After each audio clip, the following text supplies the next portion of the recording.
Talk to me about TM. Like, what did you like? What didn't you like?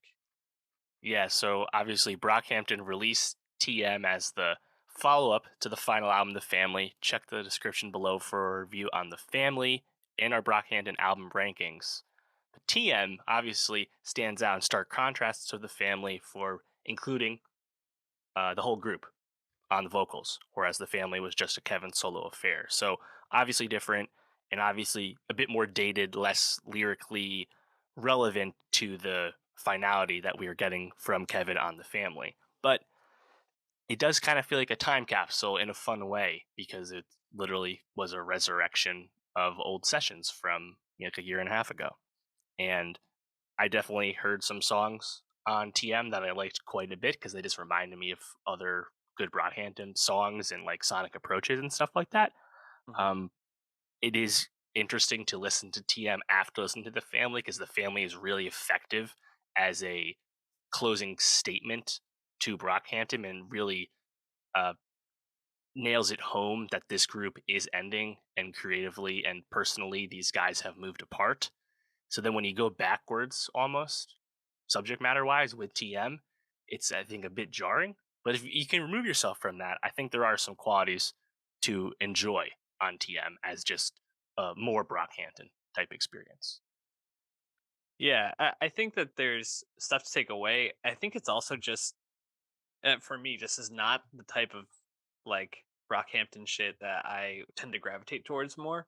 But I definitely think there's some moments that I liked. Like I already said, it felt a bit disappointing to have this be the final album. I wish they had just kind of like flipped them, but I get it. Is what it is. It's also hard because like the last track on this is called Goodbye, Mm. and to have something so like jubilant and celebratory as the ending on The Family and then this Goodbye, it's like, man, kind of like going out in a dud almost. Like I didn't love the track, although it definitely is, emotional and moving. But yeah, tell me about the moments you liked first, and maybe we can get into the things that didn't work for us much. Yeah, totally. I think right off the bat, the first song, FMG, Fuck My Gang, like that's just a Mhm. banger from Yeah. Kevin. Yeah, it's kind of simple, but I thought that one was fucking awesome, honestly. Um, and then right off the bat, the second song after that, the follow up, you have Animal, right? I think the melody on that one is really, really fun. You get this Hmm. like I think cool auto tune from Matt Champion on that. And right there, like that kind of speaks to like the back half of the Brockhampton experience where they were really jumping across genre and jumping across sounds. It is interesting. I think that the family doesn't really give you a lot of the more singing and softer stuff that Brockhampton had made their biggest name on previously. I Hmm. mean, their biggest songs are Sugar and Bleach. Those are soft, more singing songs, right? For the most part, these two records, TM and Family, are much more, I think, in their saturation style of traditional hip hop. But you still do get some moments like on Animal. I liked Listerine because I thought Kevin's flow was really good, and I think the auto tune on him sounded quite good. I think that my favorite song on this is New Shoes, which has a music Hmm. video out already, just because that's Kevin in his rapping bag. You got Merlin on there. I think he sounds awesome. Uh, I sold everything but pussy in my soul. Like I think that was really fun. And I was wondering too, did you like Keep It Southern? Because to me that reminded me a little bit of 1999 Wildfire, which I know So you love. yes, I do love that track, and that was my clear standout from TM was "Keep It Southern." It was probably my favorite track. Really loved that, and you mentioned the two other ones that were my two favorites, FMG and Animal. I think those three are the ones that stood out most to me. There's a couple other like moments here and there. Um, Man on the Moon. You mentioned like the singingness. Like Man on the Moon is very singing.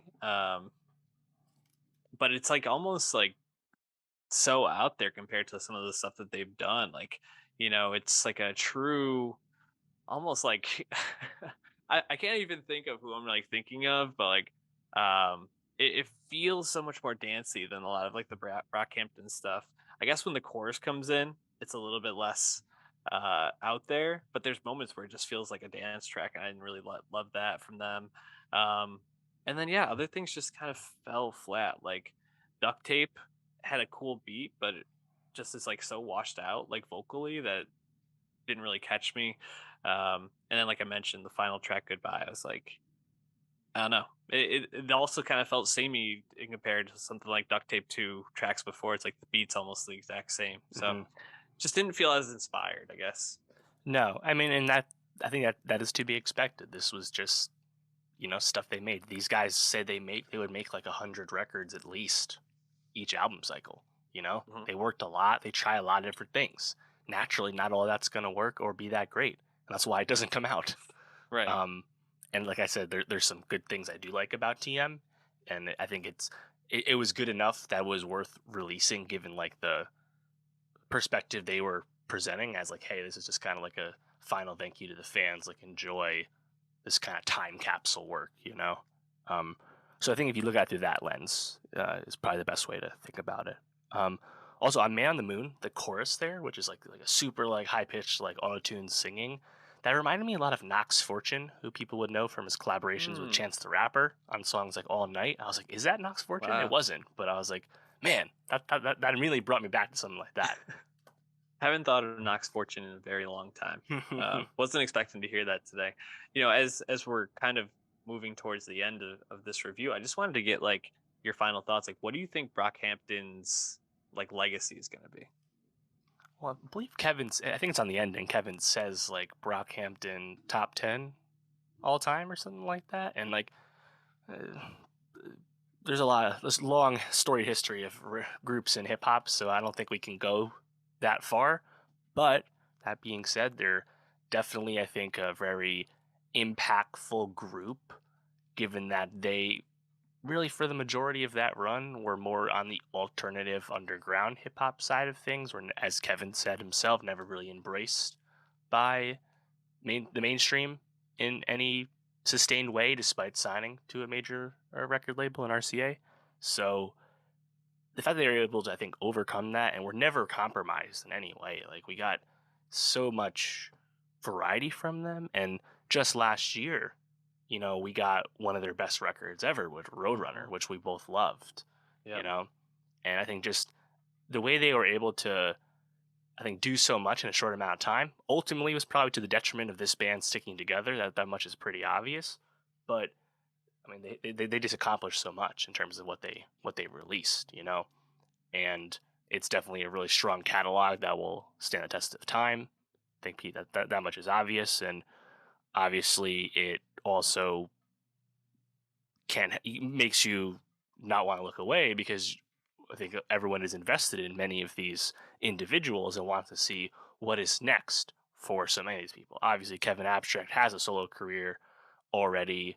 We'd love to see him fully dive into that and see what that means. He has a friendship with Tyler the Curator and other people. What could that mean? Ramil is probably an untapped mainstream talent when it comes to being a producer, and I'm sure he will be as busy as he wants to be and stuff like that.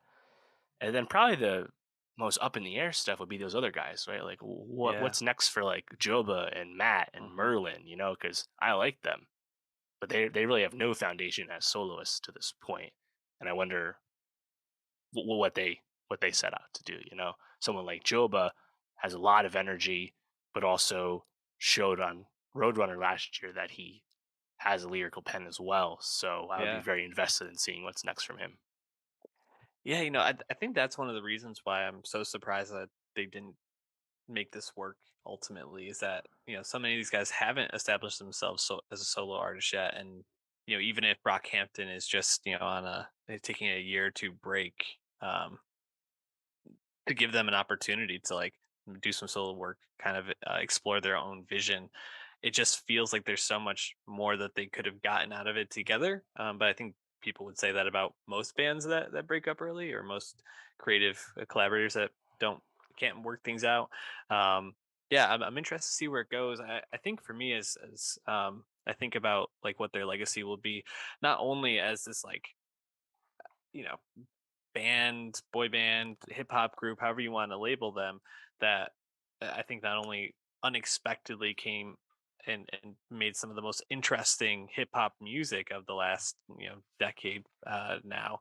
But I think there's this like aspect of them like pushing creative boundaries that while also still like making music that felt familiar, that's really like interesting and cool to them. Like we kind of talked about with the family, but I think when they were at their best, they were taking stuff and adding this like Brockhampton twist to it, which is like something unexpected, something with energy that's like overwhelming, over the top, or talking about things lyrically that you wouldn't expect to hear from them or their peers, and normalizing these topics.